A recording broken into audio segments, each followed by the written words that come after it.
সাইদের প্রসারিত দুই হাত যেন এক অলঙ্ঘনীয় পর্বত।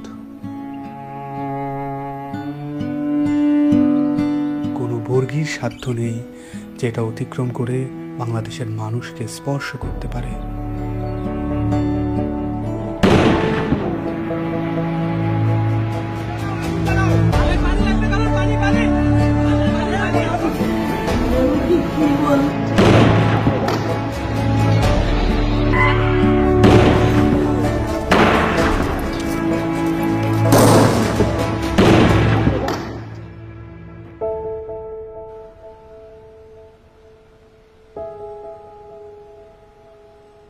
জুলাইয়ের পর থেকে এই বাবা প্রতিদিনই রাস্তার আশেপাশে হাঁটাহাঁটি করেন।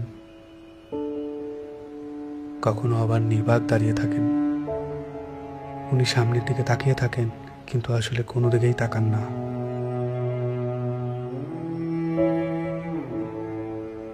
যেসব রাস্তা দিয়ে ওনার ছেলে হাঁটত, ওইসব রাস্তায় উনি দাঁড়ালে উনি ওনার ছেলের রুম পান। আমার ছেলে মৃত্যু অবস্থায় যখন দাফন দিতে নিয়ে যাবে, এর আগে যখন দেখছি যে হাসতেছে, সে হাসতেছে, হাসি মুখ অবস্থা। ইভেন্টের কাজ করতো, শুধু বাপের কিভাবে একটু সাহায্য করে, কোনো আজে বাজে আড্ডাতে ছিল না। ওই সারাদিন শুধু কলেজ থেকে আসা ও একটুখানি বিকেল বেলা একটু বন্ধু বান্ধব নিয়ে ক্রিকেট খেলতো, ক্রিকেটের পাগল।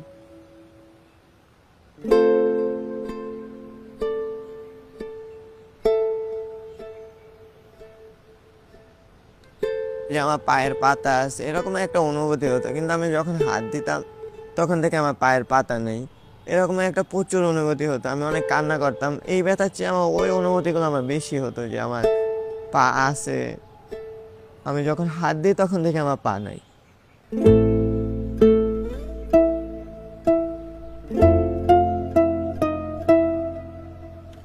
এই হসপিটালে আমি অল্প কিছুদিন হলো আসলাম। পা দিয়ে নতুনভাবে হাঁটা শিখতে আসছি, মানে ছোটকালে যেভাবে হাঁটা শিখেছে মা, ওই রকমের এখানেও হাঁটা শিখাচ্ছে আর কি।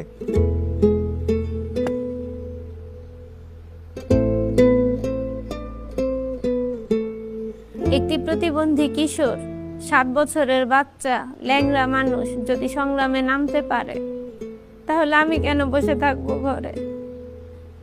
একদিন তো মরতেই হবে, তাই মৃত্যুর ভয় করে স্বার্থপরের মতো ঘরে বসে না থেকে গুলি খেয়ে বীরের মতো মৃত্যু অধিক শ্রেষ্ঠ। আমি যদি বেঁচে না ফিরি, তবে কষ্ট না পেয়ে গর্বিত হয়েও জীবনের প্রতিটি ভুলের জন্য ক্ষমা চাই। আনাস।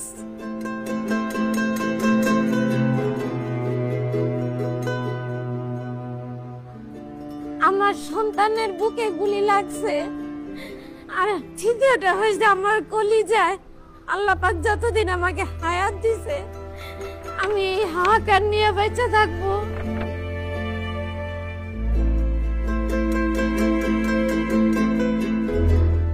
প্রিয় বাবা আসলে আমাদের একটা কিছু না, কিন্তু চকলেট নিয়ে আসছে। প্রিয় বাবা নাই বাড়িতে, যখন বাইরে গেছে আর পুলিশ এসে ওকে ঘুরে মেরে দিছে। আই মিস ইউ প্রিয় বাবা।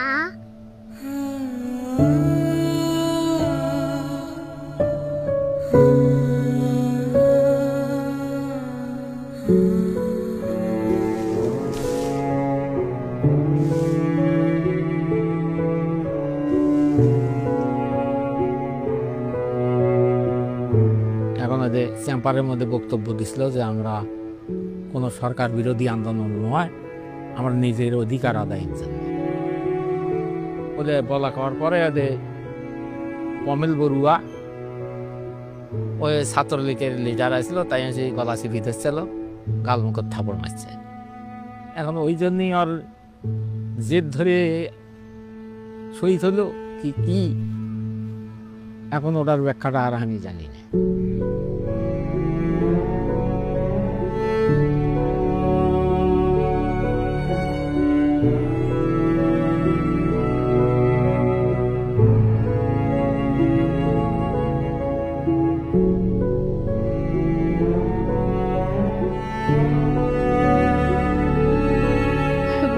ঘুমায়, মায়ের দুধ খাইয়া ঘুমায়, সেই ঘুমটা ঘুমাইতে পারে না, তখন আফাইতে পাইয়া পাইতে পাই করে ব্লট ফ্লট করে ঘুমের লেগে আবার উঠে খুলে লই।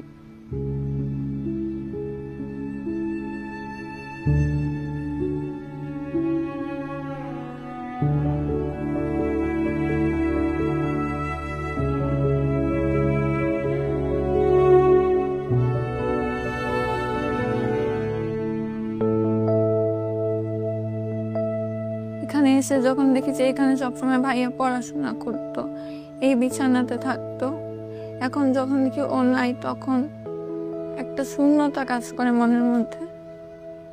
খারাপ লাগে যখন দেখি যে ভাইয়া এই রুমে নাই।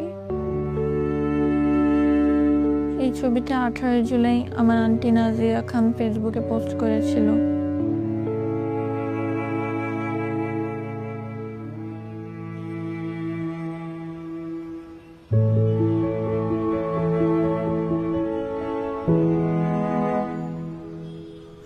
আজ কতদিন আমার ছেলে আমার মা কয়, আমার মাও কয় না, আমার বুক হয় না, কয় না আমার বাপ বেড়ে দে। আমার সন্তানরা যারা যেভাবে মারছে আল্লাহ তাদের বিচার করুক। আমি সরকারের কাছেও বিচার চাই, জনগণের কাছেও বিচার চাই। আমার সন্তানরা মারছে, হাজার হাজার মায়ের বুক খালি করছে, যে খালি করছে তারও বিচার করুক আল্লাহ।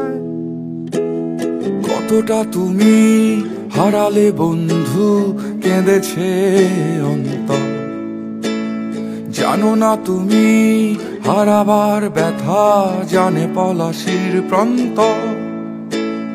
হারিয়ে গেছে যেখানে মায়ের সোনার নলুকখানি, দোলা ভরা ক্ষেতের ফসল, সাজানো ফুলদানি। এ হারানোর বেদনা তুমি রেখো অন্তরে, দেখবে তোমার দুঃখ লুকাবে পলাশির প্রান্তরে। বাংলাদেশের বুকের ওপর চেপে বসা 36 দিনের এই ভারই আমরা নিতে পারছি না। একবার ভাবি চলেন 16 বছরে কত বড় ভার হয়ে এটা আমাদের বুকের উপর বসেছিল। এই ভারই আমাদের শক্তি দিক সংস্কার করে নতুন বাংলাদেশ গড়ার।